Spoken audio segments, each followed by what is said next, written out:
Solo Leveling sigue continuando. El día de ayer salió otro capítulo que pues estuvo bien chévere, y lo que nos espera, señores, lo que nos espera es magnífico. La incursión de la isla de Jeju es impresionante. En este video quiero que profundicemos un poco más sobre quién es Ryuji Goto. Ya lo vimos, ya tuvimos un primer indicio en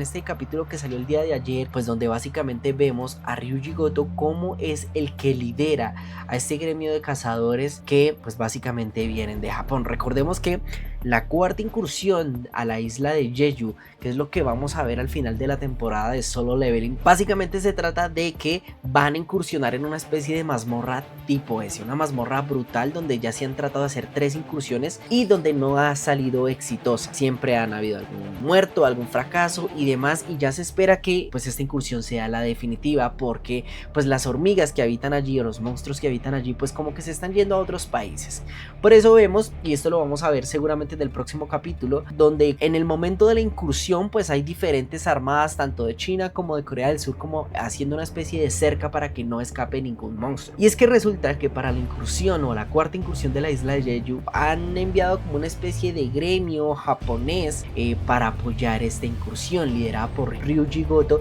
y otros cazadores. Son como 5 o 6 cazadores, si no estoy mal. Nosotros creemos que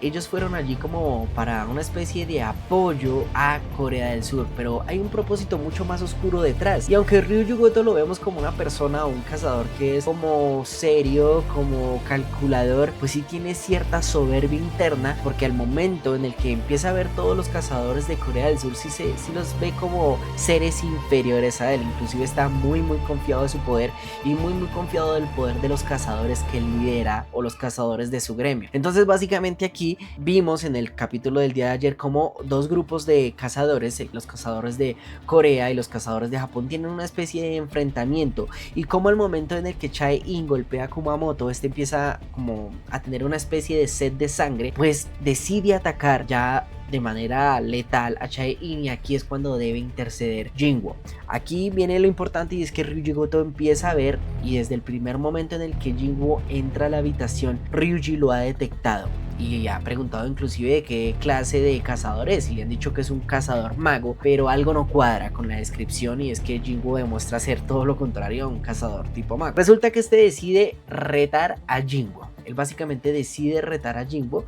después del enfrentamiento de estos 4 cazadores. Tienen una especie de inicio de confrontación donde Ryuji Goto, sin esperar ningún momento, decide atacar a Jinwoo. Obviamente este lo esquiva y empiezan a tener ahí una batalla, hasta el punto en el que Ryuji Goto le aflora esa soberbia, decide atacar con todas sus fuerzas. Jinwoo, al detectar esto, y esto no lo vimos en el capítulo del día de ayer, pero sí lo vemos en el manga, y es como el sistema le alerta a Jinwoo que alguien con una fuerte sed de sangre se está acercando a él. Jinwoo, al tratar de evitar de que el sistema le diga que lo debe asesinar como le ha pasado anteriormente, pues decide terminar el combate de manera inmediata. Así que decide tomarle la muñeca, pero pues estos dos como que esto no sirve para parar el combate, y ya afloran ambos todo su poder, hasta que hacen que los cazadores de los diferentes países pues intercedan y los detengan. Aquí viene algo bien importante que no vimos en el anime, y es un frame que a mí me parece importantísimo, y me pareció muy mal que no lo hayan puesto en el anime, porque este frame en el manga nos da a entender qué fue lo que realmente pasó por la cabeza de Ryuji Goto al momento de enfrentarse con Jinwoo. Y lo que pasa es que los detienen. Jinwoo le dice al presidente que definitivamente no va a incursionar o no va a ser parte de la incursión de la isla de Jeju, y no solamente esto, sino que deja sus sombras en diferentes cazadores. Pero aquí vemos un frame donde como una cazadora de rango tipo A, la traductora mejor dicho, le pregunta a Ryuji Goto si está bien, y aquí tenemos este frame tan brutal donde básicamente él está asustadísimo, o sea, está muy sorprendido del poder de Jinwoo, y esto no lo vimos en el anime y es muy importante. Él se comunica con una especie de asesor de Japón y le dice que pues sí ha escuchado de Jinwoo, y empieza a cuestionarse, inclusive empieza a preguntarse qué fue lo que realmente sucedió en esta batalla contra Jinwoo. Ryuji Goto piensa inclusive que se ha vuelto débil porque sintió el aura de Jinwoo como una especie de aura de muerte. Resulta que ha llegado la incursión, ya ha llegado el grupo japonés a la isla de Jeju, y acordemos que el primer propósito de Ryuji Goto y sus cazadores es básicamente servir de distracción para que los cazadores de Corea del Sur puedan entrar a la madriguera y puedan terminar con la reina, es decir, con el jefe de la mazmorra, y poder finalizar con la isla de Jeju. Ellos empiezan a generar una especie de combate, a destrozar y acabar diferentes hormigas, y aquí no nos vamos a centrar en qué fue lo que pasó con los cazadores de Corea del Sur, sino hasta más adelante. Vemos que ellos están empezando a atacar, a destrozar diferentes hormigas, e inclusive llegan y se preguntan si realmente era necesario que los cazadores de Corea del Sur fuesen. Esto no lo hace Ryuji Goto, lo hacen sus cazadores, porque pues están por encima, están pasando por encima de absolutamente todos los monstruos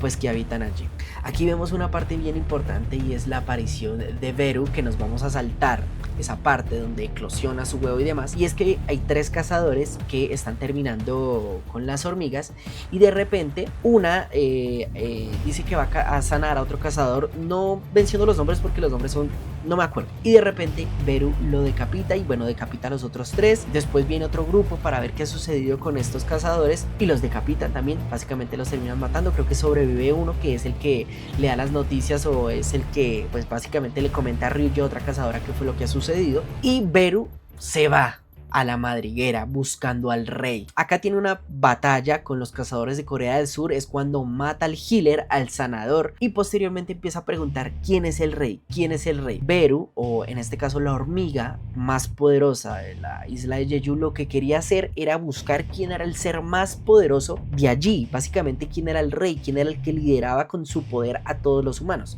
De repente detecta el poder de Ryuji Goto. Antes de eso, vemos como Ryuji Goto tiene una especie de conversación con el presidente de la Asociación de Cazadores de Japón, donde básicamente